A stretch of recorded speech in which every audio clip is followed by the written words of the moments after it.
Angeline C. Carter. Sharon A. Carver. William E. Caswell.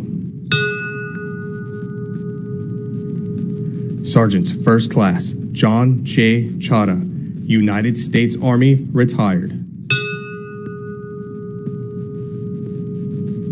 Rosa Maria Chapa.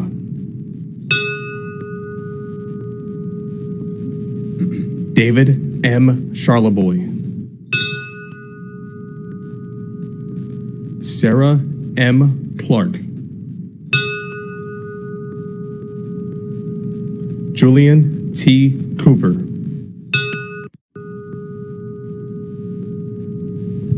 Asia S. Cotton. Lieutenant Commander Eric A. Cranford, United States Navy.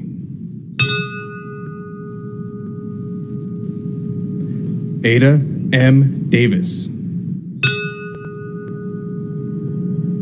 James D. Debonair.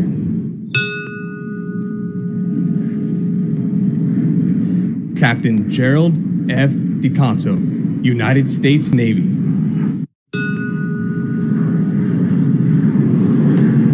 Rodney Dickens. Lieutenant Colonel Jerry D. Dickerson, United States Army. Eddie A. Dillard. Petty Officer, First Class, Johnny Dotter, Jr., United States Navy.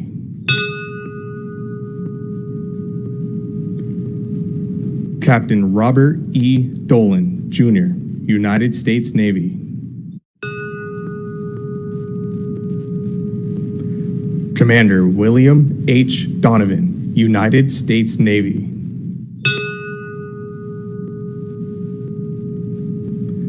Lieutenant Commander Charles A. Dross III, United States Navy, retired.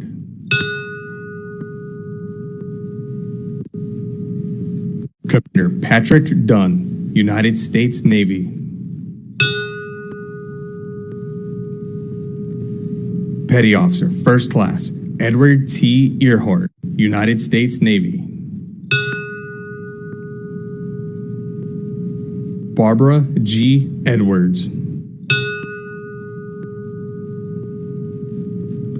Lieutenant Commander Robert R. Elseth, United States Navy Reserve. Charles S. Falkenberg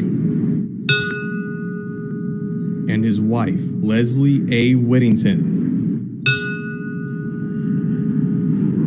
and their two children, Dana Falkenberg and Zoe Falkenberg. Petty Officer, Third Class, Jamie L. Fallon, United States Navy.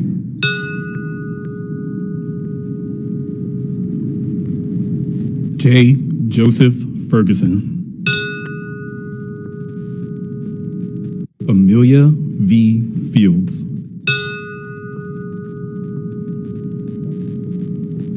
Gerald P. Fisher.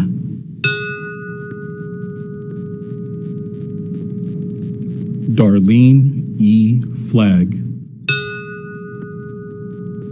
And her husband, Rear Admiral Wilson F. Flagg, United States Navy Reserve, retired.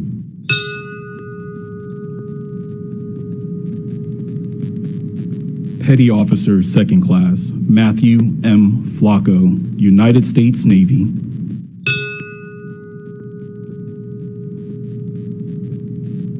Sandra N. Foster.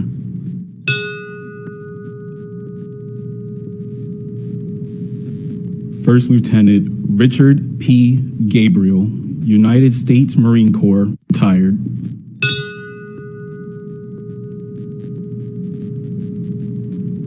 Captain Lawrence D. Getzford, United States Navy.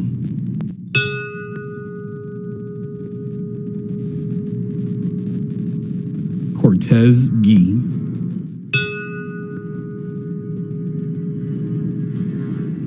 Brenda C. Gibson.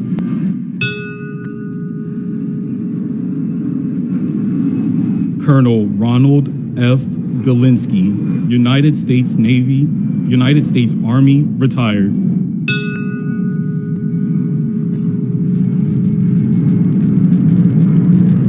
Ian J. Gray.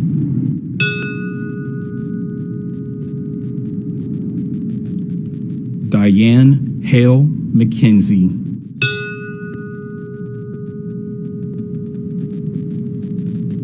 Stanley R. Hall.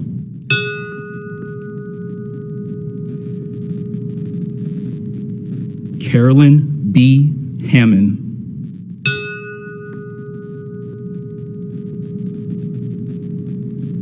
Michelle M. Hindenburger.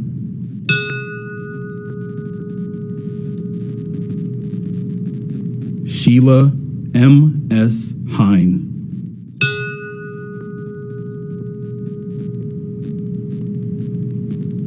Petty Officer, First Class, Ronald J. Hemingway, United States Navy.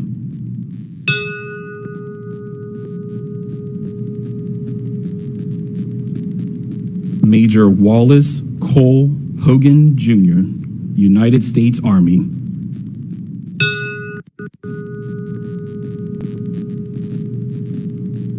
Staff Sergeant Jimmy I. Hawley, United States Army, retired.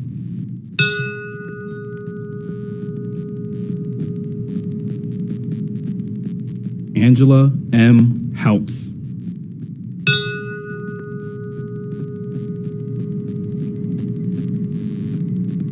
Brady K. Howell.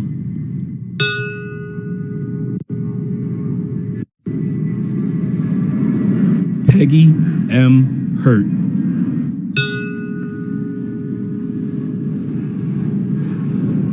Lieutenant Colonel Stephen M. Highland, Jr., United States Army.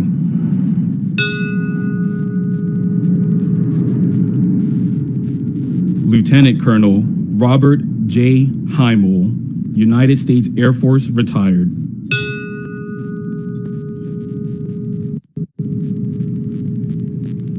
Sergeant Major Lacey B. Ivory, United States Army.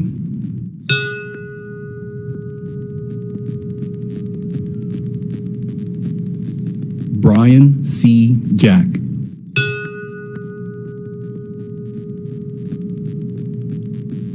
Stephen D. Jacoby.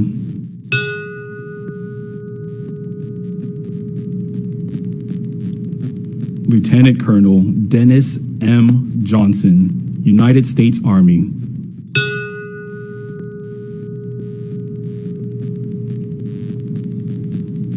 Judith L. Jones.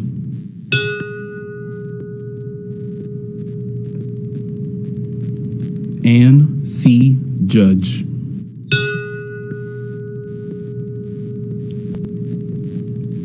Brenda Kegler.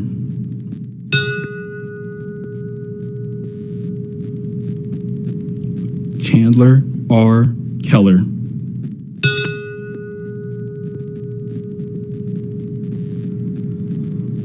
Yvonne E. Kennedy.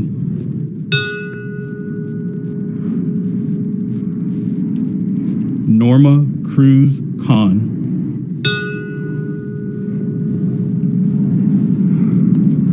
Karen Ann Kincaid.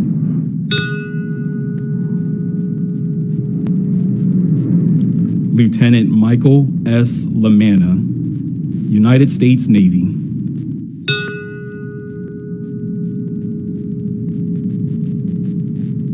David W. Lachek.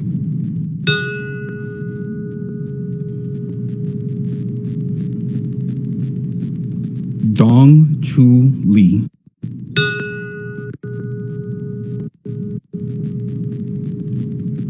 Jennifer Lewis. And her husband, Kenneth E. Lewis.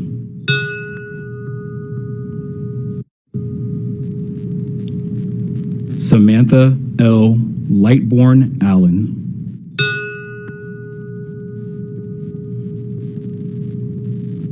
Major Stephen V. Long, United States Army.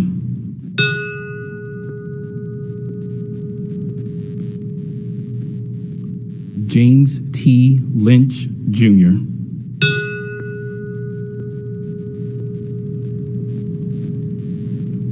Terrence M. Lynch.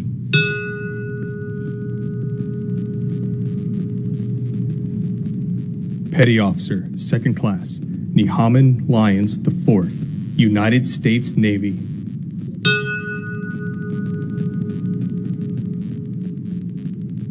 Shelley A. Marshall.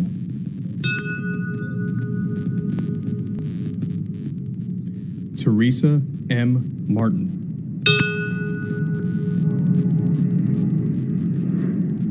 Ada L. Masonacker.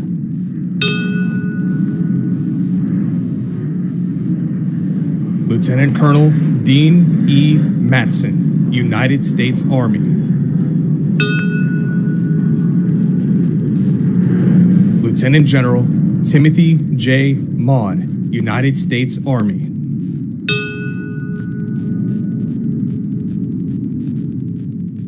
Robert J. Maxwell.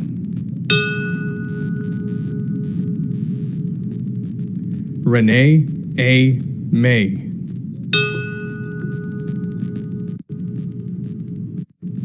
Molly L. McKenzie.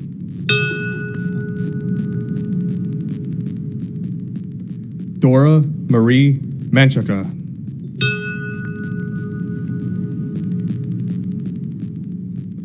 Patricia E. Midley.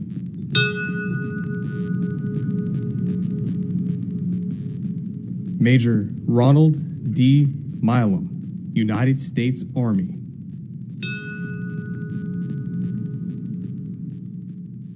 Gerard P. Moran, Jr.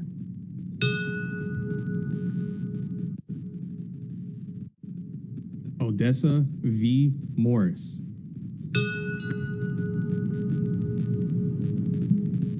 Petty Officer, First Class, Brian A. Moss, United States Navy.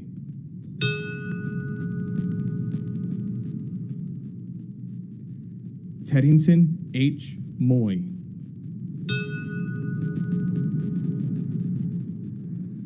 Lieutenant Commander Patrick J. Murphy, United States Navy Reserve.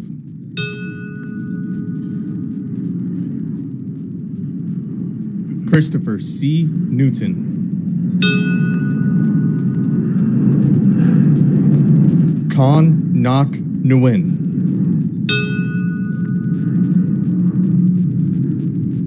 Petty Officer, Second Class, Michael A. Noeth, United States Navy.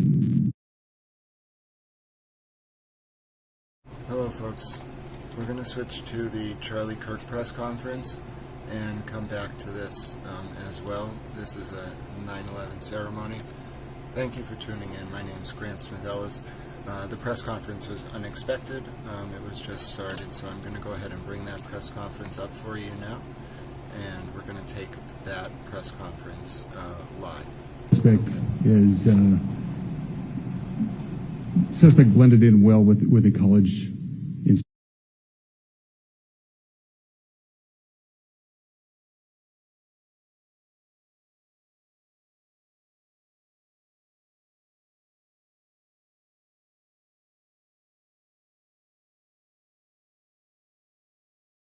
Identifying them immediately. We will reach out for the public's help and the media's help in pushing those photos. That was a new development overnight, working through the night, studying those cameras. So that's something that's new and that we're working through right now. As far as the security, I cannot speak to that. Neither the Department of Public Safety nor the Federal Bureau of Investigation was involved in the planning or security of this event, and that'll have to be a question later for other agencies.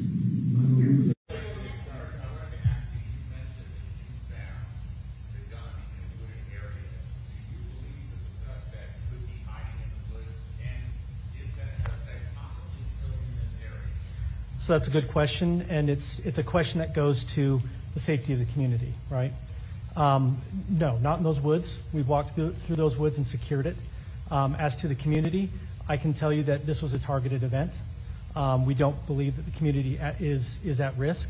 However, we are exhausting every resource to find him, and we will do so.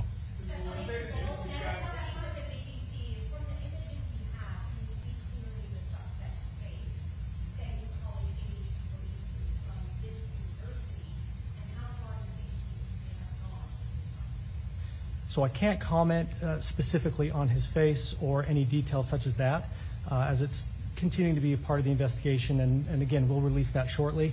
However, we're doing everything we can to find him, and we're not sure how far he has gone yet, but we will do our best. We have images of the suspect.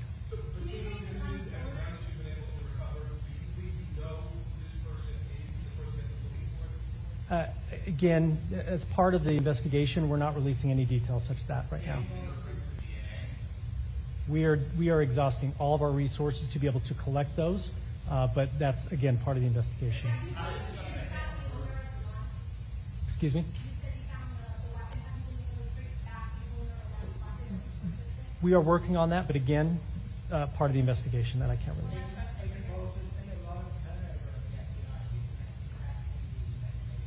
Not at all. We've got complete and total support from everyone, from the director on down, and it's been an incredible supportive environment so far.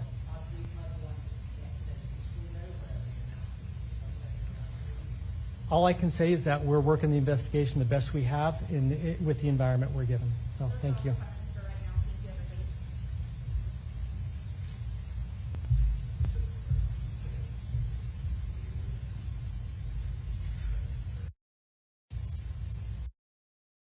I'll go ahead and introduce Commissioner E-E-R-T, Bowles, B-O-H-L-S, and then Bo Mason, B-E-A-U, Mason, M-A-S-O-N.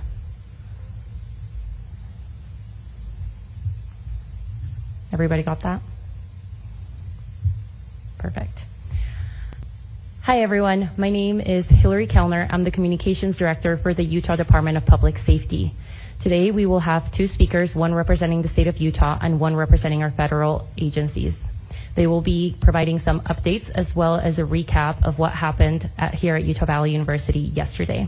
We will be able to take a couple of questions after they are done speaking, but it will be short in order to stay in tune with the president speaking at 9:45.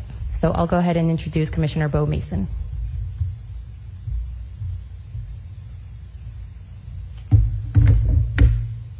Good morning. I am Bo Mason, Commissioner for the Utah Department of Public Safety.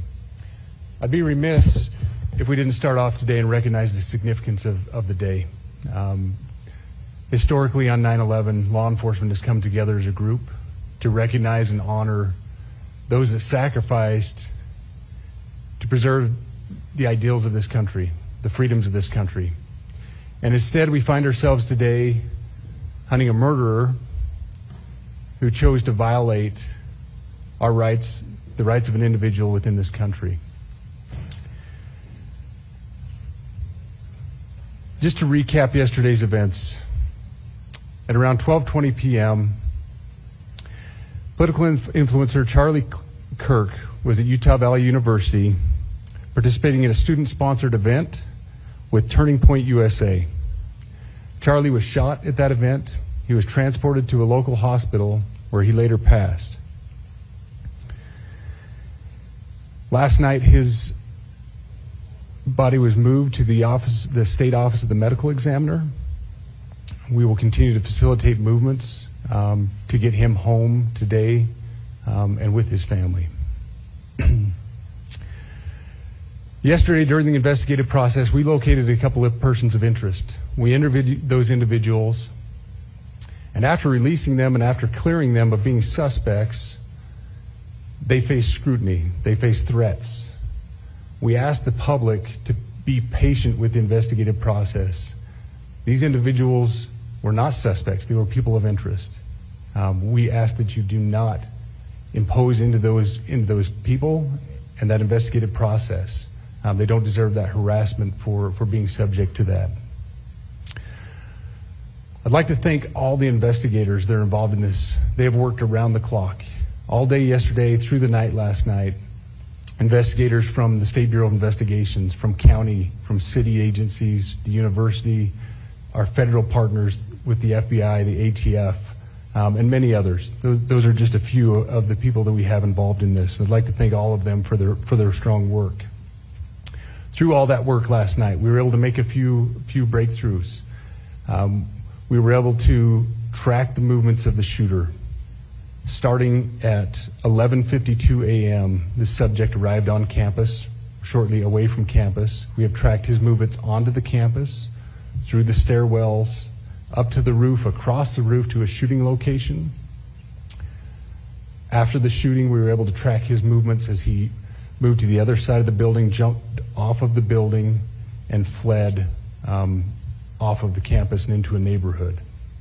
Our investigators have worked through those neighborhoods, contacting anybody they can with doorbell cameras, witnesses, and have thoroughly worked through those communities, trying to identify any leads. We do have good video footage of this individual. We are not going to release that at this time. We are working through some technologies and some ways to identify this individual. If we are unsuccessful, we will reach out to you as the media and we will push that publicly to help us identify them. But we are confident in our abilities right now, and we would like to move forward in a manner that keeps everyone safe and moves this process appropriately. Last night I communicated with Erica. The family's devastated. As a commissioner of public safety, as a father, as a husband, I can only imagine what that family's going through. The heinous event that happened yesterday is not Utah. This is not what we're known for. Over the past several weeks, we've seen this state come together to help families in mourning, come together as a community to show what Utah is known for a state of character, of service, of camaraderie, of a neighboring feel. We will not stand for what happened yesterday. We are exhausting every lead. We have every officer invested in this, every investigator, every local agency. The outpouring of support from the law enforcement community has been astounding. We are investing everything we have into this, and we will catch this individual. Having walked through the crime scene, through the hallways of this school, through the classrooms, I can't imagine what the people on scene felt as well.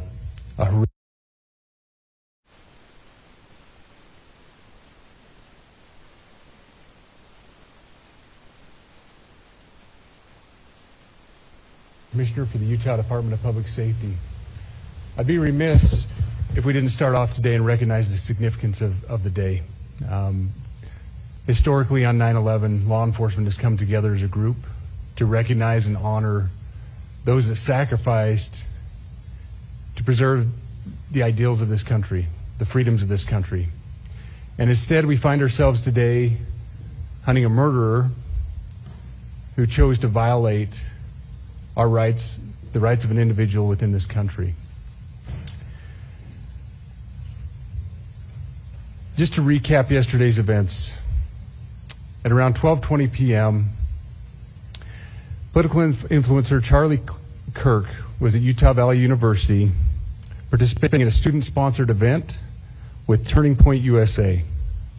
Charlie was shot at that event. He was transported to a local hospital where he later passed. Last night, his body was moved to the state office of the medical examiner. We will continue to facilitate movements to get him home today and with his family.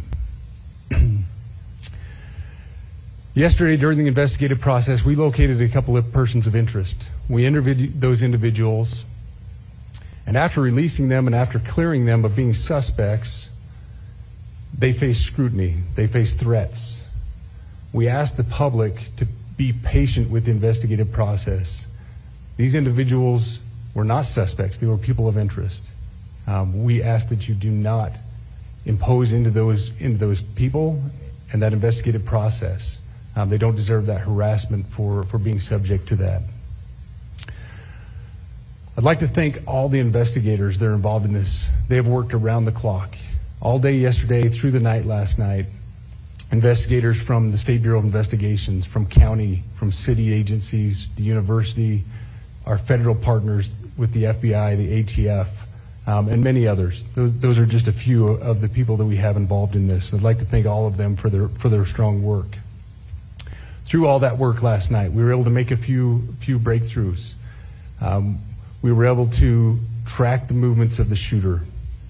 Starting at 11:52 a.m., the subject arrived on campus, shortly away from campus. We have tracked his movements onto the campus, through the stairwells, up to the roof, across the roof to a shooting location.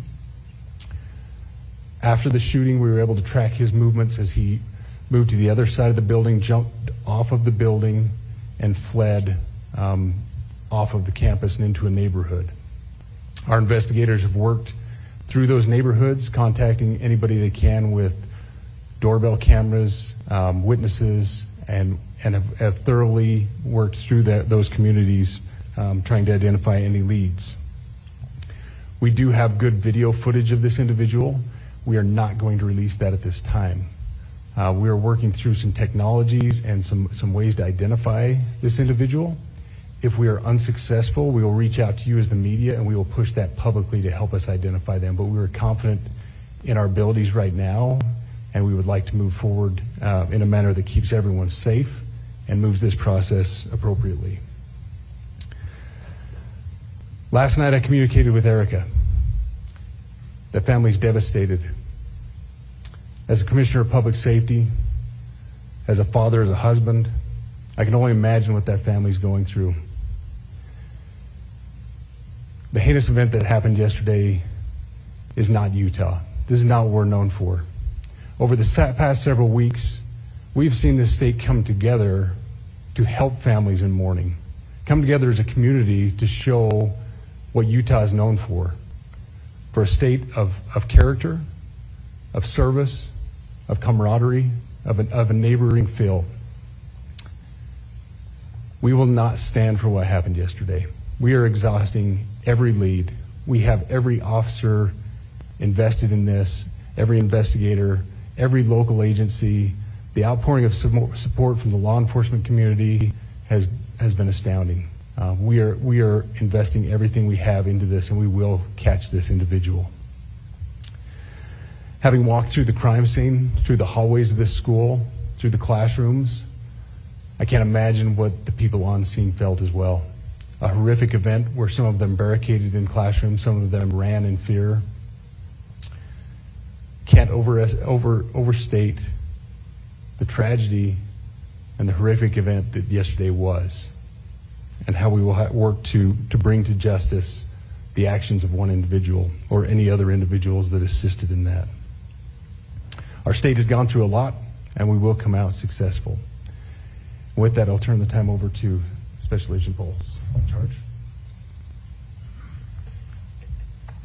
Good morning.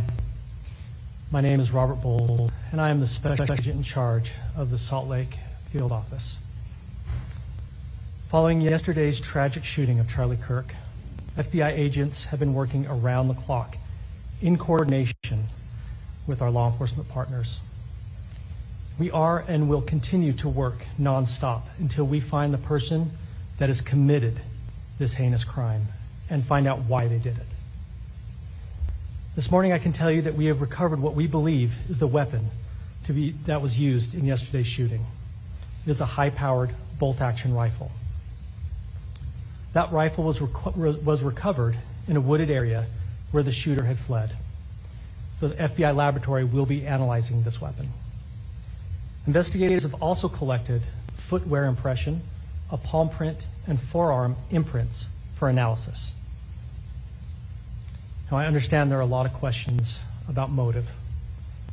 I assure you that all leads, tips are being fully investigated. As of this morning, we have received more than 130 tips.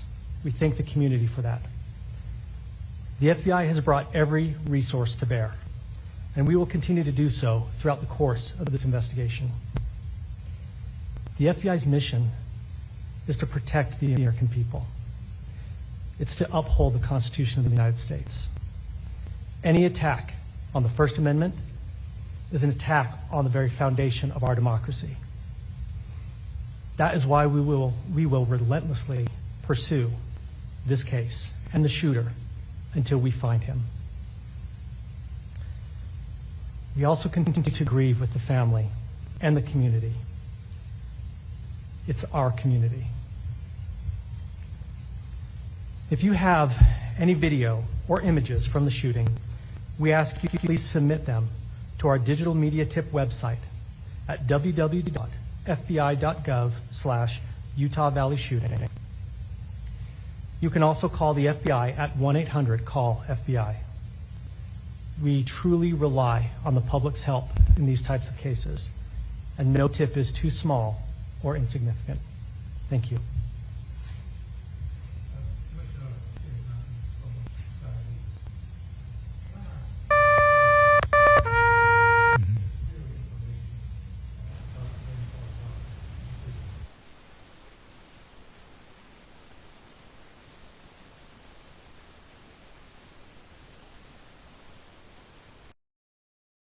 We're gonna head over to the Pentagon now and take the President Trump's remarks. I will go quiet.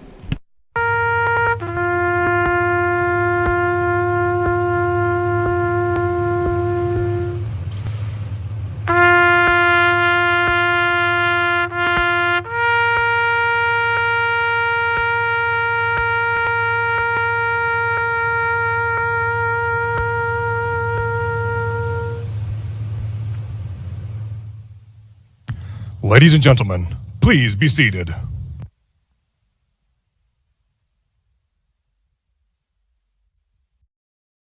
Of our fallen from that day. Thank you for being here to gather in remembrance, to grieve our nation's loss, and draw strength from the heroism Americans demonstrated that day. September 11th reminds us that even in the darkest of times, American strength endures. And if attacked, we will immediately fight back. 24 years ago, on a beautiful morning here in Washington, American Airlines Flight 77 took off at 8:20 a.m. from Dulles International Airport, with 59 passengers and crew bound for Los Angeles. Here at the Pentagon, soldiers, sailors, airmen, Marines, Coast Guardmen, and civilians began what they thought would be an ordinary day of service. They kissed their loved ones goodbye, dropped kids off at daycare, and commuted in here for another day of duty, having no idea what they were about to face. 200 miles north of here, Al-Qaeda terrorists took control of two aircraft, American Airlines Flight 11 and United Airlines Flight 175. At 8:46 a.m., the first plane was flown deliberately into the North Tower. And minutes later, the second airplane was flown into the second tower. We all knew at that very moment that our world had changed, that America was at war. And then at 9:37 a.m., just moments ago, 24 years ago, American Airlines Flight 77 ripped through the west wall here at the Pentagon, where our flag outside the building now hangs. And this ground that we stand upon became hollowed. 2,977 were lost in the attacks that morning. The conventional wisdom is that our nation went to war weeks later in Afghanistan. The truth is, we went to war immediately, and America started to fight back before the attack was even over.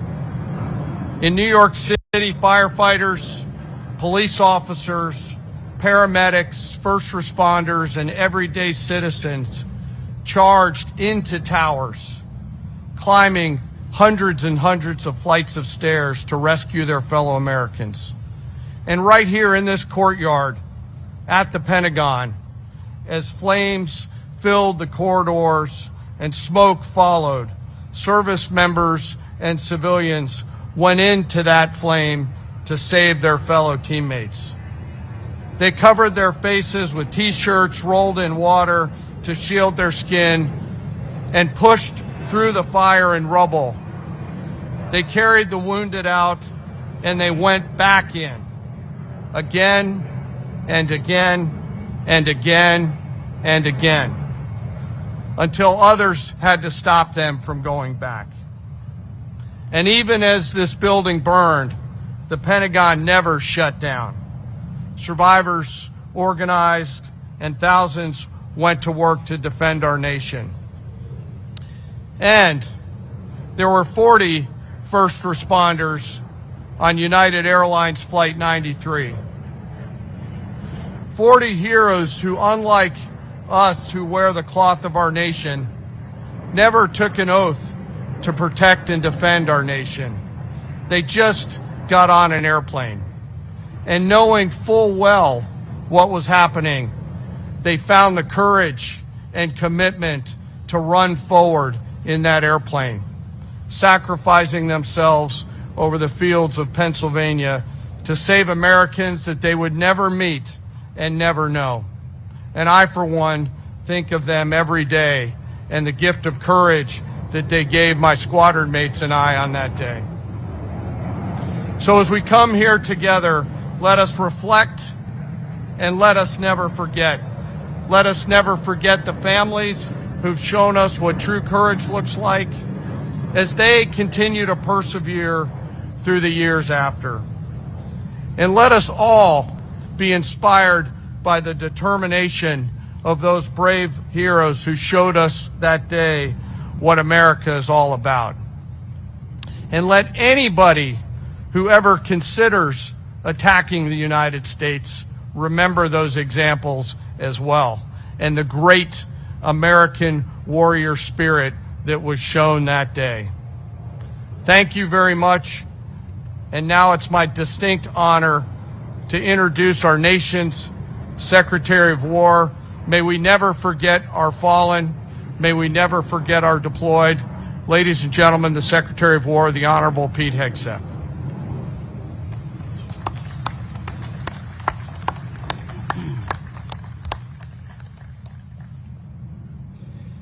"24 years ago,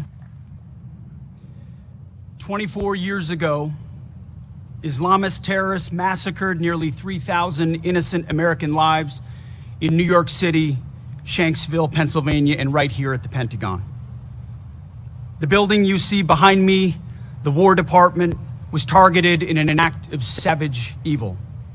And today on these hallowed grounds, we gather to honor those victims and heroes with the resolve to never forget. We gather to pay tribute to the first responders who charged into the flames and up the stairs, to those trapped on planes fighting their final fight, and to the families whose lives were forever altered by that fateful day. Like everyone in this audience, I remember exactly where I was when that first tower was struck. A college junior with a fresh set of Army fatigues in my dorm room closet, having just joined Army ROTC. Like too many Americans, I was naive to the threats brewing abroad and infiltrating our shores. But from that day forward, I felt an unshakable call to action. A duty to defend our sacred homeland with everything I had. Like all of you, 9/11 was the ultimate validator to serve. But I was not alone. An entire generation of warriors stepped forward, willing to pay the ultimate price to exact retribution and secure our country. Forged in the crucibles of Afghanistan and Iraq, we stood watch in distant lands on dangerous missions, often, in retrospect, nebulous missions. all to secure our people, and so we could live in peace. War is an enduring aspect of the human condition, a tool that, when wielded wisely, ruthlessly punishes enemies intent on terrorizing or subjugating our nation. War must not become a mere tool for global social work, eager to risk American blood and treasure for utopian fever dreams. We should hit hard, wreak vengeance, and return home. For 2 decades, our warriors fought with valor every day, far from home, even though sometimes their leaders gave them nation-building missions and half-baked exits. Thankfully today, we have an American military that President Trump has now rebuilt twice.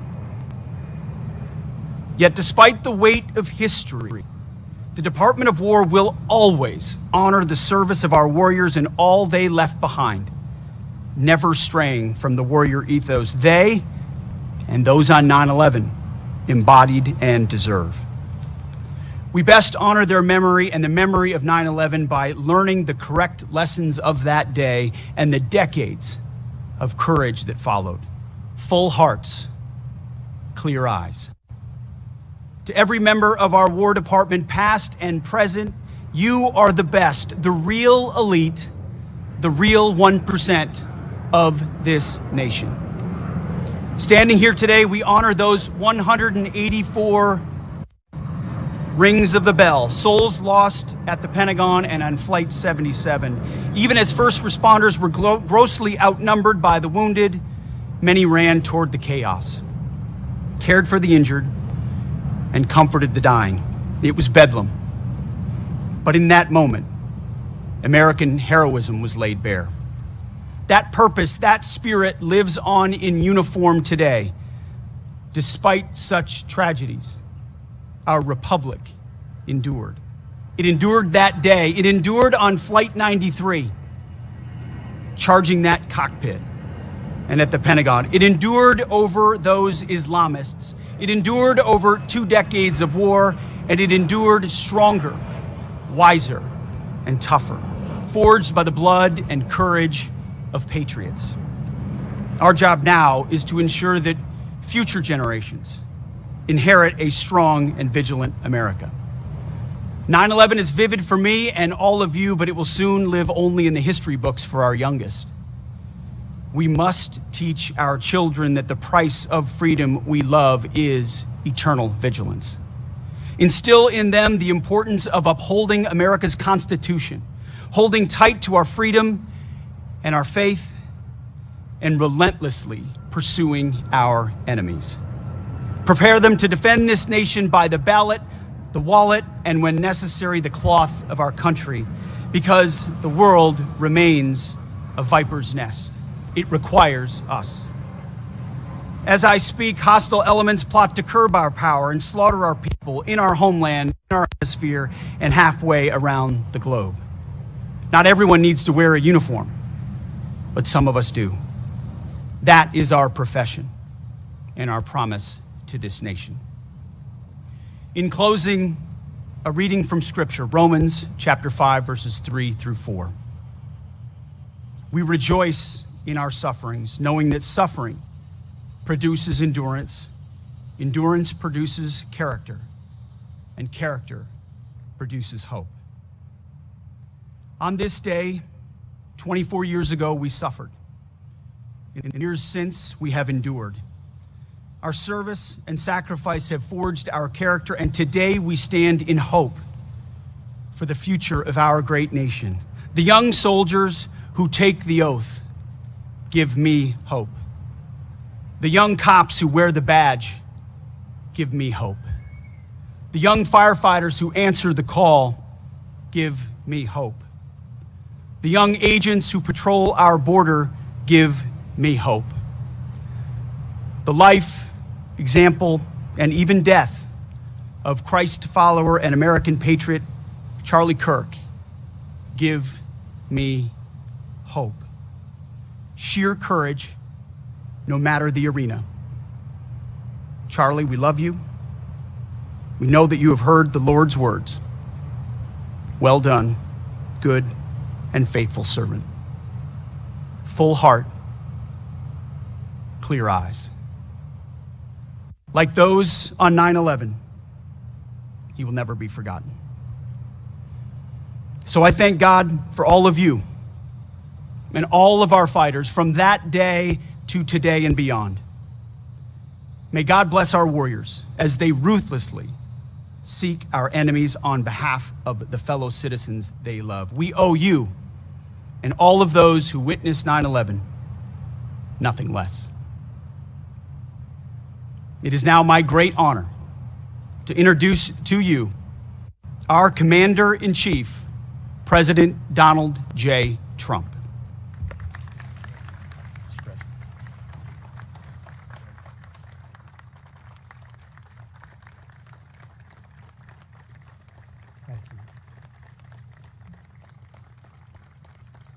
Thank you very much, everybody. Thank you very much.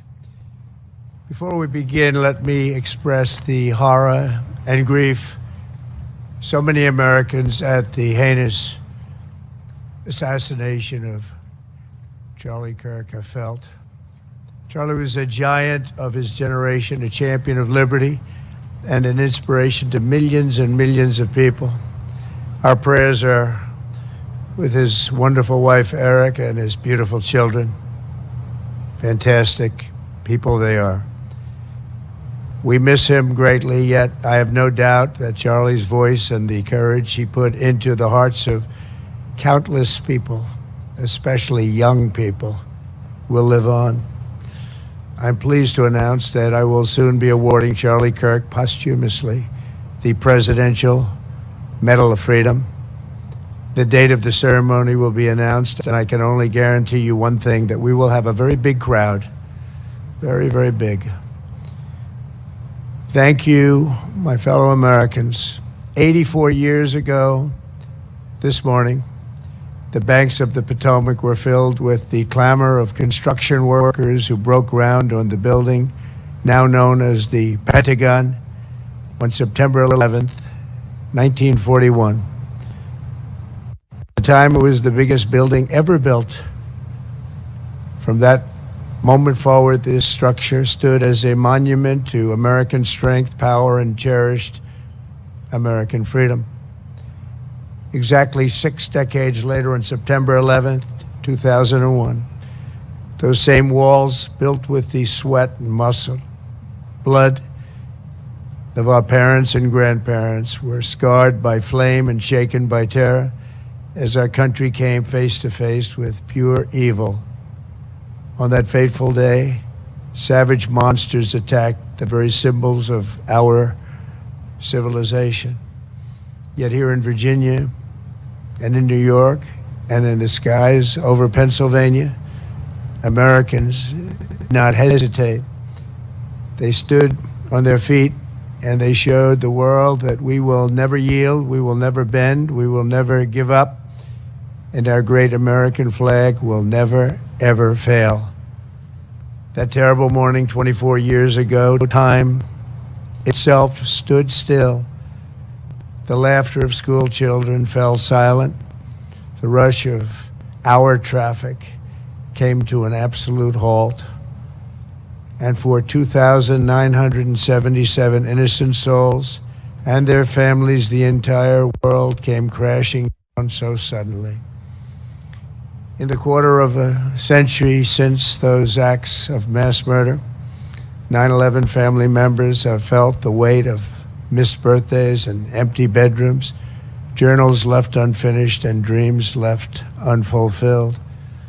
To every member that still feels a void every day of your lives, the First Lady and I unite with you in sorrow. And today, as one nation, we renew our sacred vow that we will never forget September 11th, 2001. Amid the horror of that morning, some used cell phones and office lines to whisper their final words to those who mattered most. They whispered indeed. At 8:59 a.m. aboard United Flight 175, Brian Sweeney called his wife, Julie, He told her, do good, go have good times. I totally love you. I'll see you again. I'll meet you up there. 4 minutes later, his plane hit the south tower of the World Trade Center. At 9:12 a.m. aboard American Airlines Flight 77, Renee May called her mom.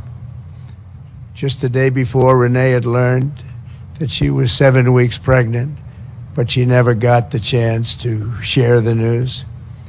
She simply said, I love you, Mom. 25 minutes later, Renee's plane struck the Pentagon. So violent, a strike it was. At 9:53 a.m. aboard United Flight 93, Elizabeth Waineo called her stepmom. They're getting ready to break into the cockpit. What do? I love you so much. They're going to break in. 10 minutes later, Flight 93 ended in the hallowed field near Shanksville, Pennsylvania. At 10:25 a.m., Tom McGinnis was trapped on the 92nd floor of the North Tower when he told his wonderful wife, Elena, on the phone, there are people jumping from the floors above us. If we get out of here, it'll be a total miracle. I love you, darling. Take care of Caitlin, beautiful daughter. 3 minutes later, the tower fell. Out of the ash, we witnessed the awesome power of that incredible love. We've seen it rise again. Out of the wreckage, we watched unbelievable courage suddenly take form. And out of the darkness, we saw the timeless truth of American character shine for the world to see. In America, we take blows, but we never buckle. We bleed, but we do not bow. And we defy the fear, endure the flames, and emerge from the crucible of every hardship stronger, prouder, and greater than ever before. Last year, we were a dead country. Now we have the hottest country anywhere in the world. In New York, there were heroes like Chuck Costello, a 46-year-old elevator mechanic, and a member of the Knights of Columbus. He selflessly ran into the World Trade Center to free people trapped in the elevators. His body was not found until the following January, deep under the debris. While going through his belongings, Chuck's widow, Mary, a phenomenal woman, discovered a personal prayer written in his own words, help me to light the way for those in the dark, and when I enter the darkness, let me not panic, but patiently wait to remember the light. Beautiful words. When the time came, Chuck ran boldly into the darkness of hell on earth, and now he shines in the light of heaven above. We remember him this morning. That day we learned that the American heroic spirit was all around us. We saw it in the police officers, the great firefighters, the service members here at the Pentagon, and in the hearts of every American who answered history's call. One such hero was Army Sergeant First Class Steve Workman, who was on the edge of the impact zone when this incredible Pentagon was hit. He was right there. After leading hundreds of people to escape routes, Steve turned back and plunged into the inferno itself. Pushing through the debris, he came upon a severely burned Navy lieutenant, the only survivor from the Navy Command Center. Only one. The wounded lieutenant looked into Steve's soul and said, "Don't let me die." Steve replied, "I won't. I've got you. Just hang on." He wheeled the lieutenant out of the wreckage on the back of a maintenance cart before getting in the ambulance and taking him to Walter Reed Hospital. That man Steve saved, Lieutenant Kevin Schaefer, went on to join the elite team of CIA operatives who located Osama bin Laden. Steve, you're an American hero. We appreciate it. We appreciate what you've gone through. Please stand. Please stand. Where are you? Oh, good-looking man. You're a good-looking guy. You remember that day. You remember that day. Good. Thank you very much.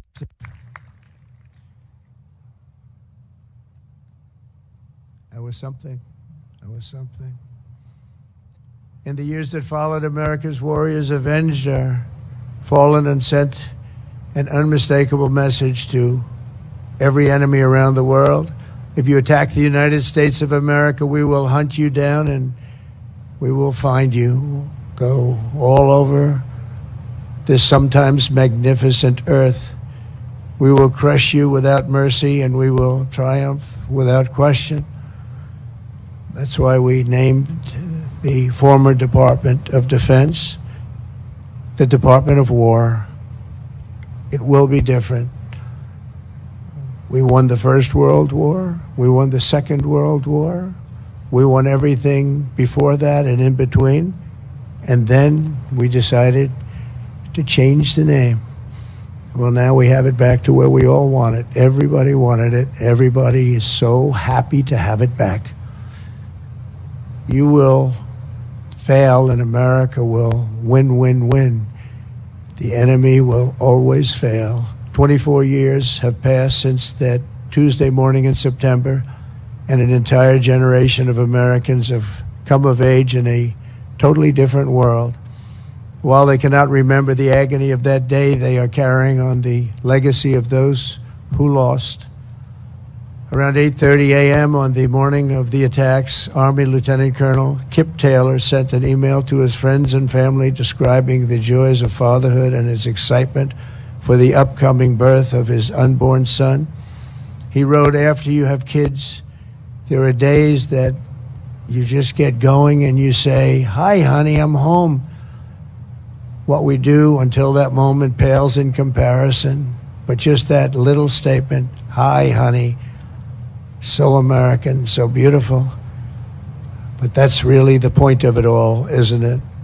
An hour after he sent that email, Flight 77 flew into Colonel Taylor's Pentagon office and claimed the life of a very proud father and true patriot. 6 weeks later, on October 25th, 2001, Colonel Taylor's son, Luke, was born. Luke then tragically lost his mom to cancer when he was just 2 years old, leaving him to be raised by his father's brother. As a young boy, Luke asked his uncle about the folded flag on the bookshelf, and when he learned about his dad's decade of devotion to the Army and the horrors of September 11th, that's when he learned.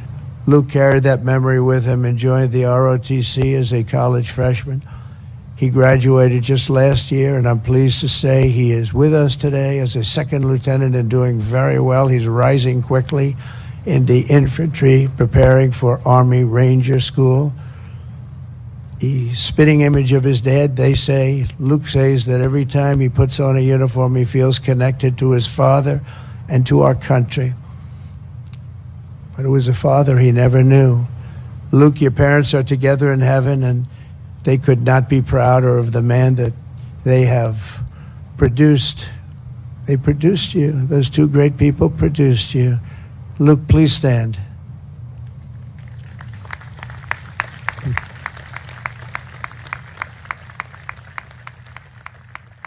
Thank you. You look good, Luke. You look good. They're looking down on you. They're very proud. This morning we recall the light of America's best and bravest and the love that they showed in their final moments. In their memory, we make a solemn pledge and a noble promise. We will honor always our great heroes, and you are our heroes. There's a group of people that don't want to talk about our heroes, but we will always talk about our heroes, and that's the way our country is, and that's the way the people feel. We will defend the nation they served, the values they upheld, and the freedom for which they died. We will support our troops. We will protect our families. and we will preserve the American way of life for every future generation. We will build taller, grow stronger, fight harder, and soar higher. And together we will go forward as one people with one heart, one fate, one flag, and one glorious destiny under Almighty God. May God bless the memories of those who died and the heroes who fought and the soldiers who still stand watch. May God bless the United States of America. Thank you very much. Thank you. Thank you. God bless President Trump. God bless the United States of America. God bless Charlie Kirk and his family. I'm going to be with you for rolling updates today. I'm not going to stay live the whole day. My name is Grant Smith Ellis. Hello to so many of you who tuned in.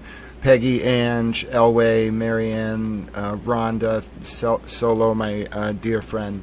God bless you all. As each update happens today with the press conference, the manhunt for the assassin of Charlie Kirk, I'll be live with you. But you're not going to see a lot of towel today. I'm going to cover the press conferences in rolling fashion, and you'll see them as they go live. God bless you, friends. God bless our heroes who died protecting the vulnerable on 9/11 and those who lost their lives. And God bless Charlie Kirk and his family, who, as you heard President Trump mention, will be awarded the Presidential Medal of Honor after his death. President Trump could say the word. I could not. It is a tough word to say. The date of that ceremony will be announced as the nation's highest civilian honor. My name is Grant Smith Ellis. God bless.